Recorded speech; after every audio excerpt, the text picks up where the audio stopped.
Okay, so I'm going to do a demonstration, and this is something you could do at home if you have the right materials. The key to making it all work is having a jug like this, a glass jug, where the opening is just the right size. They're not that easy to find, but usually in the fall when grocery stores are selling apple cider, sometimes they'll be in a glass jar that's just the right size. So here's a glass jar, and here I have a hard-boiled egg that's been peeled. And it's just the right size that it sits inside of the top of the jar, but it doesn't quite fall into the jar, right? So now I'm going to put on my safety glasses, and if you do this at home, you want to do it by the sink so you have water, because there is some fire involved. And then you take a little piece of paper towel and roll it up, not too tight, because it will burn better this way. I'm going to go ahead and light it.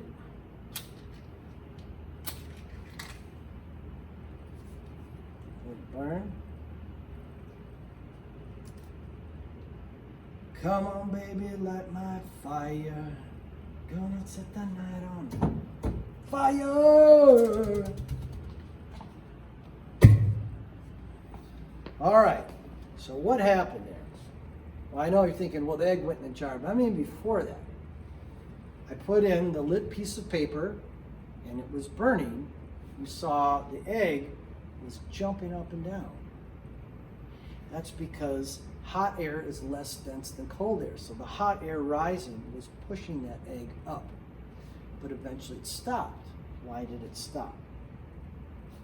It's because the oxygen was used up in the combustion reaction. And you can even see that not all of the paper burned. And once the combustion or burning stopped, you no longer had the hot air rising. And then the egg went in. So then the question is, why did the egg go in? Well, part of it is gravity.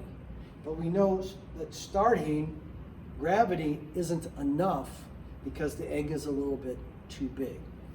And lots of people think, oh, it got sucked in. But if you've been paying attention in this class, you know there is no such thing as suction.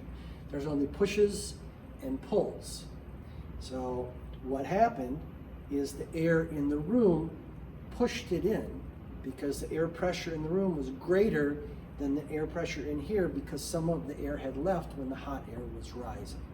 Now, the next part of the challenge here is to get the egg out.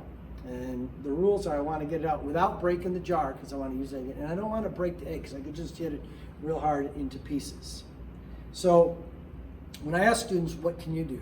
Sometimes they'll say, well, light another match and hold it underneath it. Okay. So I'm going to try that.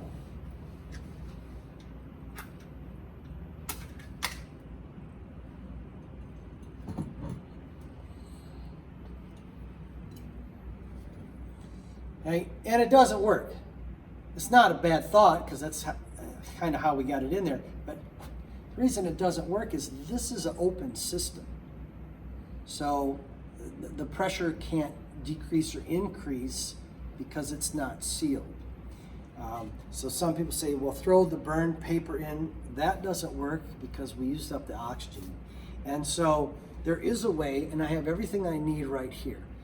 But sometimes students will say, well, what if you put water in there and let the water push it out? So that's why I'm standing by the sink here. And if we watch this, the other advantage is this is going to clear it out. And look at all of that smoke that is being forced out of there. And only a little bit of the paper burned. Imagine the amount of smoke that would go into somebody's lungs if they were to smoke, let's say, an entire cigarette. And most cigarette smokers don't have just one cigarette. So don't take up smoking. It's terrible for your lungs. But what I like about putting the water in here is it's going to clear the jar out for them. Okay. So now we can see the egg is more dense than the water, so it doesn't go up. So that's not going to make it come out. Now you might, what if I pour it out? Okay, so I'm going to try that. Okay. And it's right that the water's pushing it, but it just isn't enough. It's not enough pressure. So the water won't do it, but I want to get all the water out in the burnt paper towel. So I'm just going to move the egg with my finger.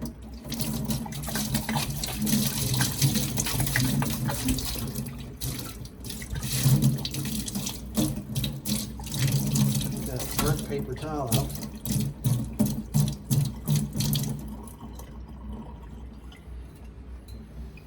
Okay, now I haven't solved the problem, which is how to get the egg out. So think about it. The lighting of the match doesn't work, the water doesn't work, but I have everything I need right here. So some students will say, well, see if you can blow it out. So if I hold it like this, I'm going to blow. Well, that doesn't work for the same reason the match didn't work, is this is an open system, so it doesn't change the pressure. Some people say, suck it out. Well, again, there's really no suction, it's a push or pull, but I can change the pressure with my lungs and seal it and see if I can suck it out. No, it was just kind of like a little kiss, but didn't come out. Okay?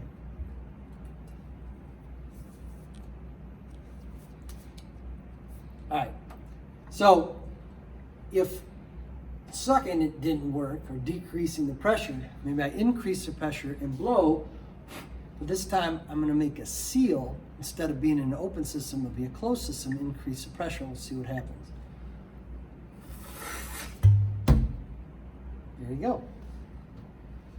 Pressure, temperature, humidity, weather, meteorology. Science is cool.